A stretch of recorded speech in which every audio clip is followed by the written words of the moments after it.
Bitcoin, BTC, miners did send more BTC to exchanges at the end of last week, but so did others, according to Phillip Gradwell, chief economist at on-chain analytics and intelligence firm Chainalysis, which suggests that miners did not drive further price declines. Meanwhile, most of the BTC and Ethereum, ETH, sellers in the awful past week were recent investors.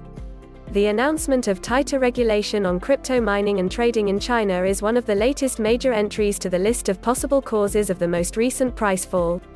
The announcement, however, has again raised questions in the industry about the importance of miners in the market, Gradwell wrote in his latest report. But while miners are relevant for securing the network, they have a limited effect on the market in the short term.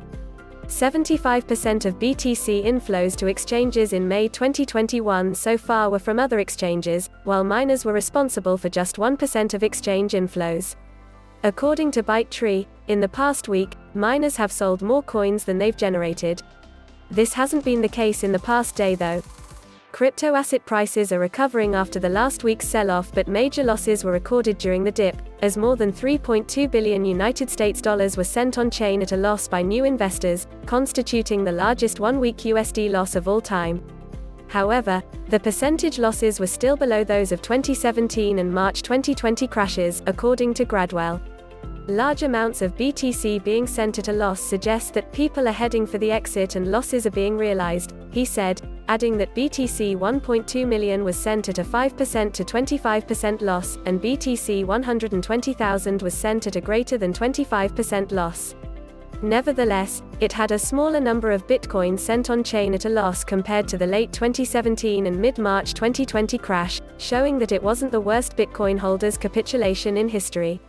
Still, it constitutes the largest realized loss when measured in USD terms, as at least $3.2 billion worth of Bitcoin was sold. Almost all of this loss was incurred by Bitcoin held between 4 and 13 weeks prior to being sent, meaning that most of the sellers were recent investors. Meanwhile, Ethereum, ETH, did experience the largest ETH holders' capitulation ever recorded. According to Gradwell, ETH 22.6 meters was sent at a 5% to 25% loss, but there was a relatively small percentage of holders who sold at a 25% or greater loss. As such, realized ETH losses were not high in percentage terms. Looking at the average cost of Bitcoin and Ether acquired by investors who entered in the last 12 months, Gradwell said as BTC dipped well below its average $37,800 acquisition price, recent investors were doubting their purchases. As for Ether, its price remained significantly above the $1,700 average cost held by investors who bought it during the last 12 months.